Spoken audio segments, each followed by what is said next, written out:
দিদি আজকে কি রান্না করবি? কি রান্না করব বল? না, আজকে কিছু একটা স্পাইসি খেতে ইচ্ছা করছিল। তো স্পাইসি খেতে ইচ্ছে করছে, আমি তো ভাবলাম ডিম রান্না করব। তো চ, ফ্রিজে মটন ফ্যাট আছে, তাহলে ঘুগনি বানিয়ে দিই। আচ্ছা। তাহলে ডিমটা রেখে দিই, মটন ফ্যাটটা তাহলে বের করে নিই ফ্রিজ থেকে।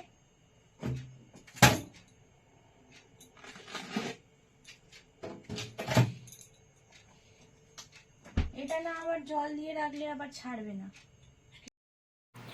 মটন ফ্যাট দিয়ে ঘুগনি বানানোর জন্য এখানে আমি ছোট ছোট টুকরো করে আলু কেটে নিয়েছি, ধনেপাতা, পেঁয়াজ কেটে নিয়েছি। পেঁয়াজটা দুভাবে কেটেছি, একটা একদম ছোট্ট কুচি কুচি করে, যেটা ঘুগনি হয়ে গেলে তখন ওটা উপরে জাস্ট গার্নিশিং করানোর জন্য, ঠিক আছে। তার টমেটো কুচিয়ে নিয়েছি।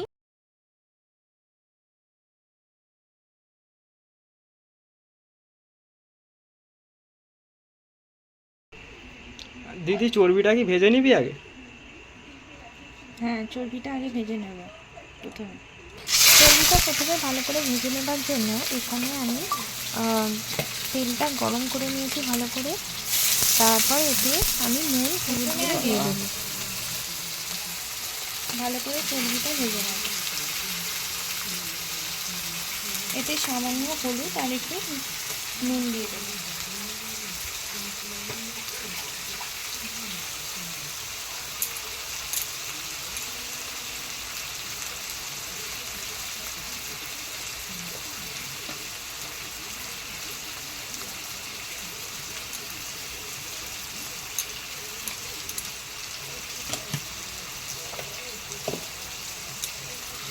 বন্ধুরা, তোমরা যখন এই রেসিপিটা বানাবে তখন কড়াইতে তেল একদম কম করে দেবে, কারণ এই চর্বিটা ভাজার সময় তেল অনেকটা বেরোবে।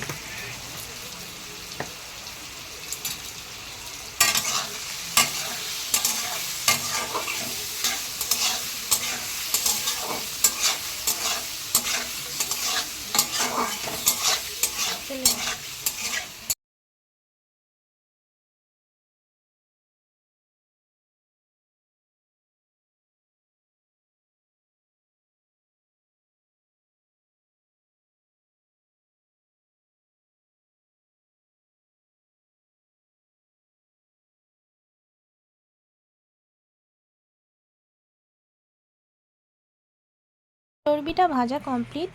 এবার আমি একটা বাটিতে তুলে নেব।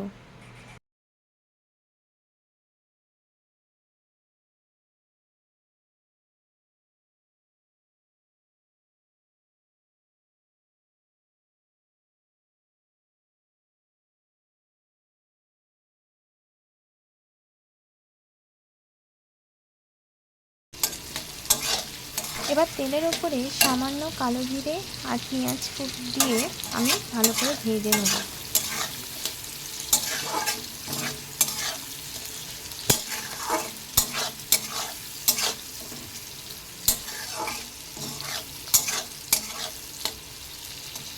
সাথে 1 চামচ নুন দিয়ে দেবো।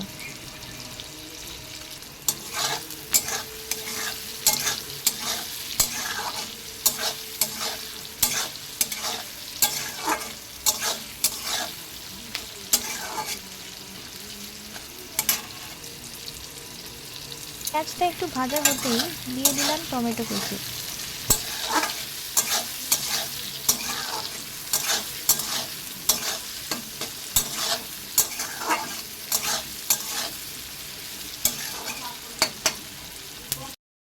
এবার ছোট করে টুকরো কাটা আলুগুলোও দিয়ে দেবো, কারণ আলুটাকে প্রথমে ভালো করে একটু ভেজে নিতে হবে।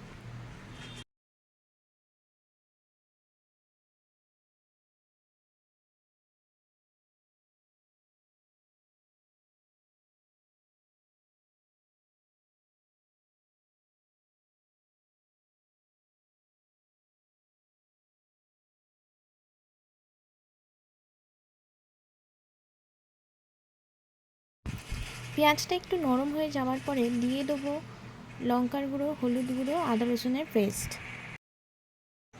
এবার ভালো করে এটাকে কষিয়ে নেব।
ভালো করে কষিয়ে নেবার পর আগে থেকে সিদ্ধ করে রাখা মটর কড়াইতে দিয়ে দিলাম।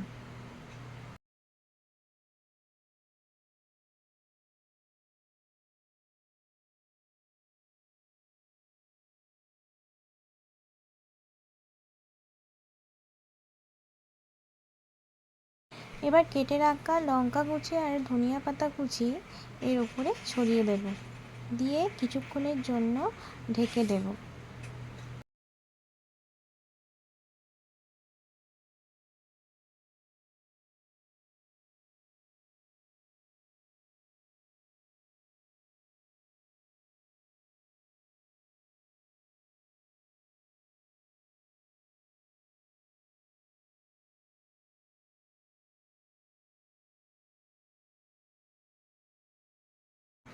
দেখো বন্ধুরা, আমার রেসিপি পুরো রেডি, গন্ধও খুব সুন্দর বেরিয়েছে। তোমরা অবশ্যই এই রেসিপিটা বাড়িতে ট্রাই করো। এইটার সাথে পরোটা, নান, রুটি যে কোনো কিছু দিয়েই তোমরা খেতে পারো। আমার বাড়িতে এই রেসিপিটা সবাই খুবই পছন্দ করে, তোমাদেরও আশা করি খুবই ভালো লাগবে। আমার এই রেসিপিটা তোমাদের যদি ভালো লেগে থাকে অবশ্যই লাইক অ্যান্ড সাবস্ক্রাইব করো।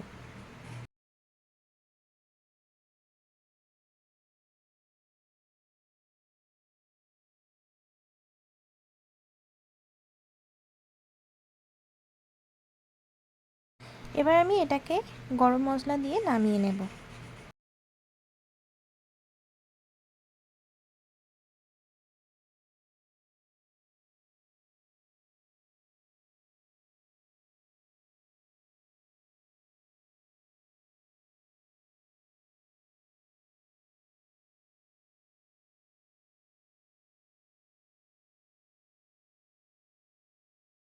তো বন্ধুরা এখন টাটা, আবার আসবো নতুন ভিডিও নিয়ে।